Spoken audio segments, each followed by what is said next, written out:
1 अक्टूबर 2024 की आधी रात को इजराइल के ऊपर ईरान ने एक साथ 180 से ज्यादा मिसाइलें फायर कर दी और जब ये मिसाइलें जॉर्डन होते हुए इजराइल के एयर स्पेस में घुसी तो पूरे इजराइल में हवाई हमलों के सायरन बजने लगे।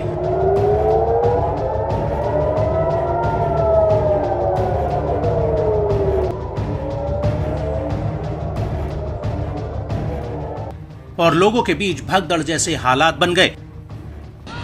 और उसके कुछ ही घंटों बाद यमन के हूती ने इजराइल पर कुद्स 5 क्रूज मिसाइल फायर करने का दावा किया था।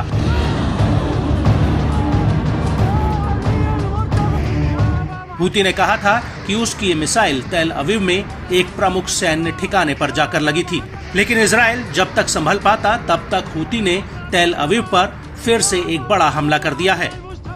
और इस हमले से एक बात तो साफ हो गई है कि आईडीएफ के लिए लेबनान में हिजबुल्लाह का सफाया करना इतना आसान नहीं जितना उसे लग रहा था, क्योंकि यमन का हूती उसकी ढाल बनकर खड़ा है और हूती के पीछे ईरान का हाथ है, जिसके दम पर हूती के लड़ाके इजराइल पर बार बार मिसाइल और ड्रोन हमले कर रहे हैं।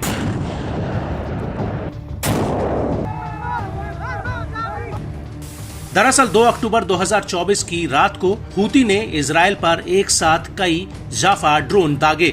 रिपोर्ट्स के मुताबिक हूती ने तेल अवीव और उसके आसपास के इलाकों पर ये ड्रोन फायर किए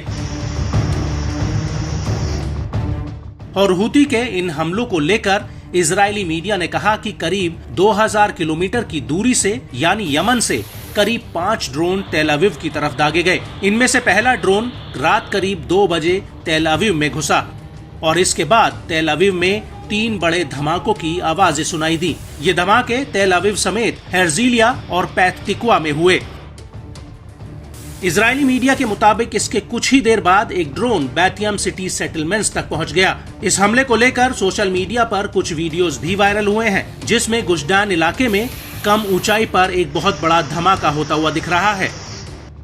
वहीं हूती के प्रवक्ता ब्रिगेडियर जनरल याया सारी ने इस हमले की पुष्टि करते हुए एक बयान जारी किया है। नफ़ज़ सिलाहुल जव्विल मुसय्यर फिल क़ुव्वातिल मुसल्लहतिल यमनिया अमलियतन अस्करियतन इस्तहदफत हदफन हयवियन फ़ी मंतिक़त याफ़ा तल अबीब फ़ी फ़िलस्तीन मुहतल्ला वज़ालिक बिअदद मिन अत्ताइरातिल मुसय्यरा नौ याफ़ा वक़द हक़क़त अमलियतु अहदाफ़हा बिनजाह बिफ़ज़लिल्लाह वज़ालिक बिवसूल मुसय्यरात इला अहदाफ़हा दून अन यतमक्कन अल-अदू मिन अत-तसद्दी लहा औ इस्कातिहा। आपको बता दें कि रात करीब 2:53 पर बैटियम इलाके में हवाई हमलों के सायरन बजने लगे और इसके बाद आईडीएफ ने तुरंत कई लड़ाकू जेट्स और हेलीकॉप्टर्स को ड्रोन्स के एक जत्थे को ढूंढने के लिए मैदान में उतारा। इस हमले को लेकर इजरायली सेना ने कहा कि उसने दुश्मन के 2 ड्रोन्स को मार गिराया है, जबकि तीसरा ड्रोन तेल अवीव के उपनगरीय इलाके बैटियम के खुले इलाके में जाकर फटा। वहीं इस हमले को लेकर हूती का कहना है कि उसने तेल अवीव में एक अहम सैन्य टारगेट पर सफल हमला किया है।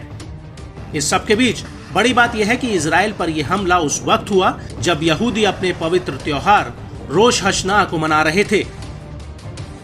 हालांकि इजरायली सेना का कहना है कि हूती के इस हमले से कोई जानमाल का नुकसान नहीं हुआ है। आपको बता दें कि आईडीएफ ने इजराइल के तटवर्ती इलाके में सबसे पहले एक ड्रोन को इंटरसेप्ट करके मार गिराया और इसके कुछ ही देर बाद तेल अवीव के समुद्र किनारे 2 और ड्रोन्स के आने की खबर मिली और इसके बाद आईडीएफ ने इनमें से एक ड्रोन को ढेर कर दिया, जबकि एक ड्रोन खुले इलाके में जाकर फटा।